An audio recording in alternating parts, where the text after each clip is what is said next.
Hey everyone, First T here. Thanks for checking out this YouTube channel. All right, we will go ahead and get started here. We'd like to welcome the champion of the 2022 Honda Classic, Sepp Straka, into the interview room. Sepp earns his first victory on the PGA Tour after entering the day 5 strokes back, becomes the first Austrian to win on the PGA Tour, and the 14th player from the University of Georgia. Sepp, if you could, to start us off, just an opening comment on what it means to you to earn your first victory on tour. It's crazy. It's a lifelong dream of mine. Just to be heading to Augusta in a month or so is still surreal. I'm sure it'll sink in here before long, but yeah, it's just crazy. You moved to number 14 in the FedEx Cup standings with the win. If you could just explain what this does for you, setting up the rest of the season for you. Yeah, I mean, you get to pick your schedule for one. You get to go to places you like to play at, and it's huge. I mean, I had a pretty bad fall. Didn't really play my best, and kind of turned it around. Been playing really well as of late, and it was just awesome to be able to capitalize.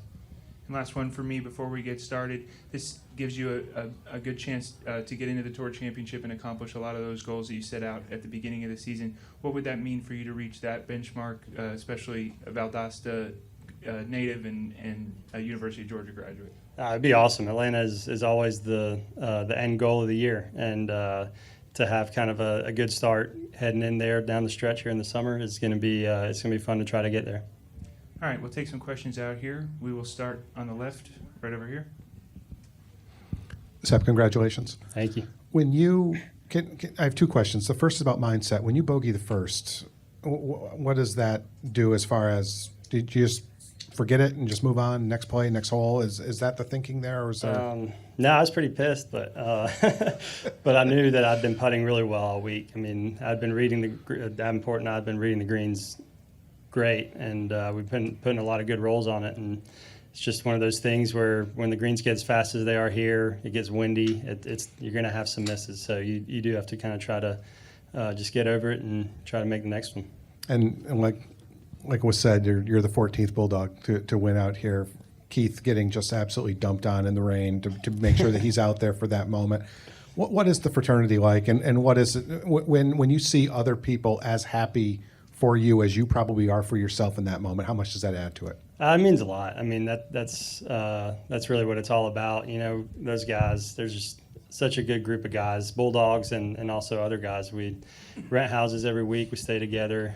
We root each other on. We try to make each other better, and I think that just adds so much more to it. Shane and then Jeff. Sepp, congratulations, first of all. At what point did you feel that you had a legitimate shot to win the tournament today? I knew going into the round that I had a chance.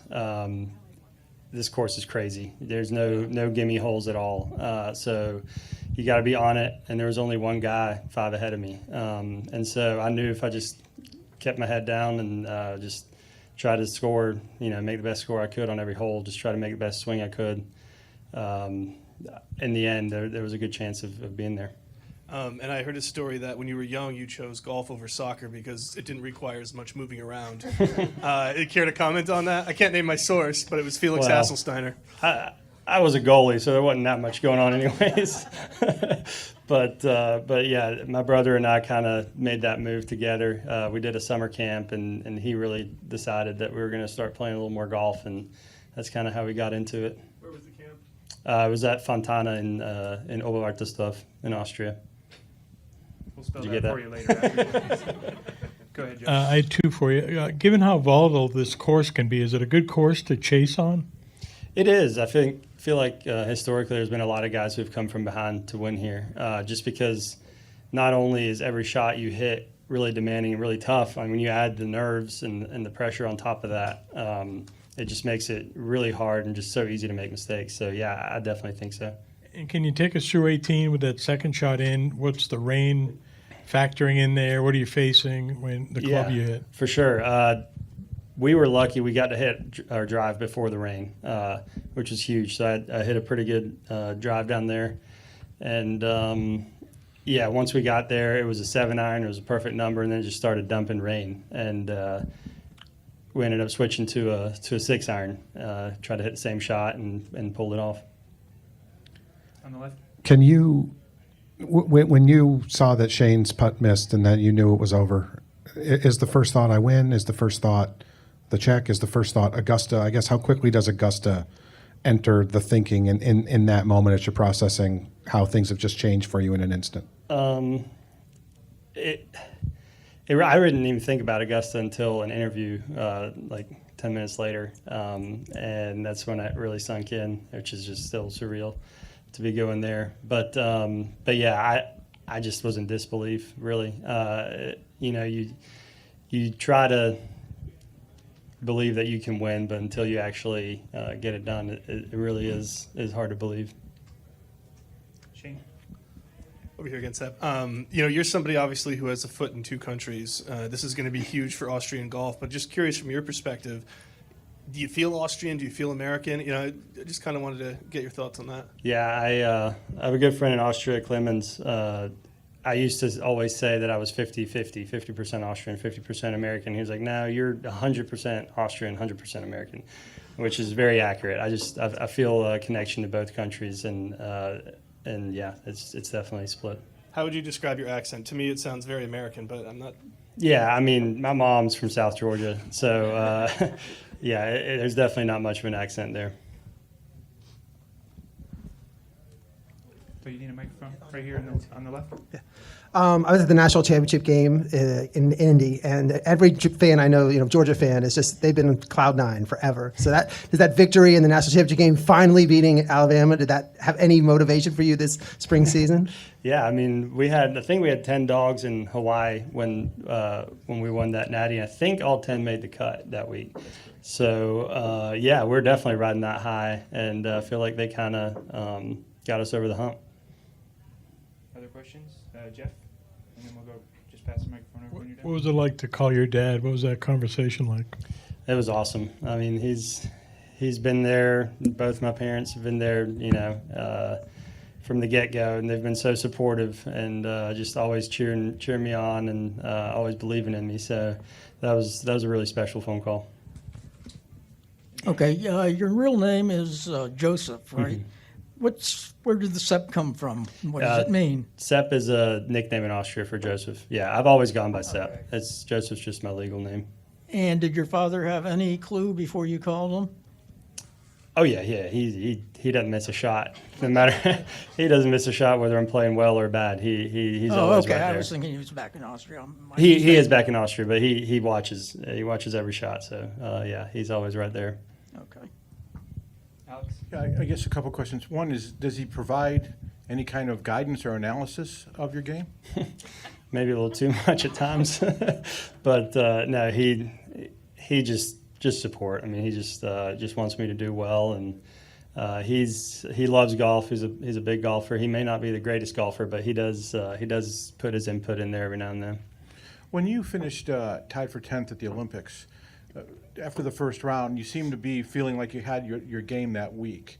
And then since then, you really haven't produced, I think, what you were hoping you'd take out of the Olympics. Why is that? Golf is hard. My swing may have gotten a little bit off after that, and just trying to get back to hitting it the way I was that week. But yeah, golf is hard, and you're going to go through ups and downs, and it's good to be on an up right now.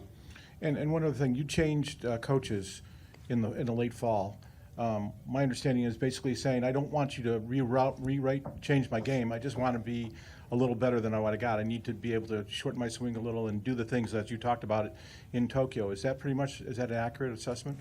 Yeah, I switched probably it was really December, and yeah, we definitely didn't reinvent my swing. My swing is still my swing, but just kind of refined it a little bit, and just try to get the kinks out and just try to keep it, in those parameters.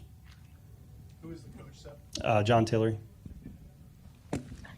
On 18, your drive, I know you said it wasn't raining, but you really tagged it. And going into 18, what was your thought? What did you think you needed?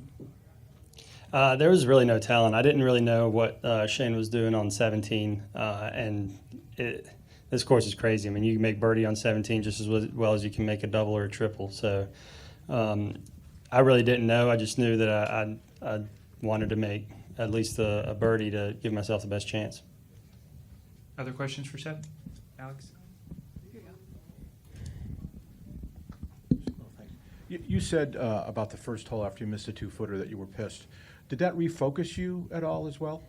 A little bit, yeah. I definitely think it did a little bit. It didn't really rattle me, which was nice. I didn't really let it get to me. I was obviously mad that I missed it. Those mistakes can add up, especially on a Sunday out here. But to make that putt on the next hole, had about 9-footer-ish, something like that. To make that one was pretty big, to just kind of keep my confidence and make sure that I know that I'm still putting well.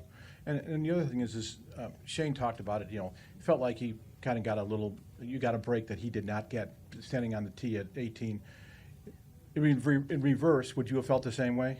No doubt. I mean, without the rain, I was able to hit it. I don't know how far the drive went, but the wind was just straight off the right. There was no hurt, and it was awesome to be able to get that drive without the rain. I hit a really good drive, and I took advantage of it, which was nice.